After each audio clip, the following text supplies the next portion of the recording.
What does a promise mean to you? Does it hold weight only when it fulfills an expectation? Or does its mere utterance carry a certain power? Today we consider a conceptual novel by Todd Van Buskirk and his unique take on promises.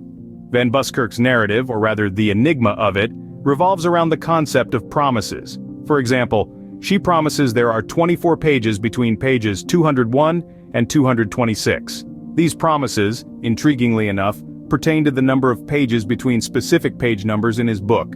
The pages referred to, however, are either blank or devoid of any discernible content. The title of his work, serving also as the repeated header on each page, sets the stage for a narrative that seemingly promises something, but the header contains the only written content besides the page numbers. The repeated promises, coupled with the page counts between each promise, play with anticipation about the author's intent. Observe that the title is also embraced by quotation marks, suggesting a speaker directly addressing us. The punctuation implies a spoken delivery, enhancing the sense of a direct and personal connection between the title and the reader. The accuracy of the page count between each promise, despite the lack of content, underscores the author's commitment to his promises in a literal sense. A question arises: is the mere numerical fulfillment sufficient for a promise to be considered kept? Adding another layer to the narrative, Van Buskirk employs different pronouns in the title paragraph. The shifting pronouns, including I, they, she, and he, suggest a multiplicity of voices or perspectives involved in making these promises. The second to last sentence adds the demonstrative pronoun this, which departs from personal pronouns.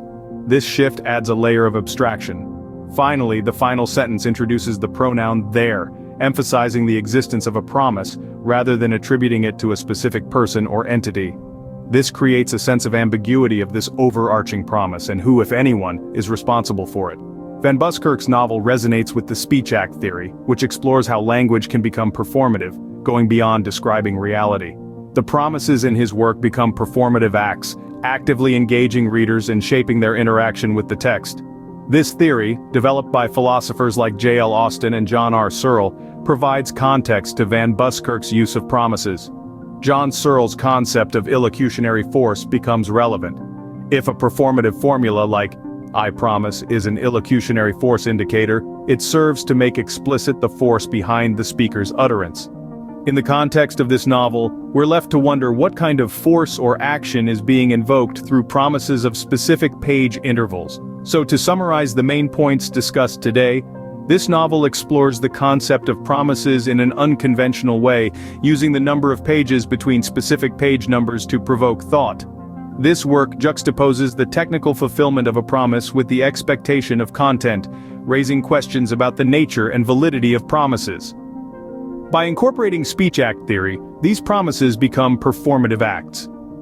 A promise isn't just about the fulfillment of an expectation, it's a complex conversation, a nuanced dance between the speaker and the listener, the author and the reader. It's a journey of questioning and ultimately of understanding the power of words and the weight they carry. Thank you for joining us. Have a good day.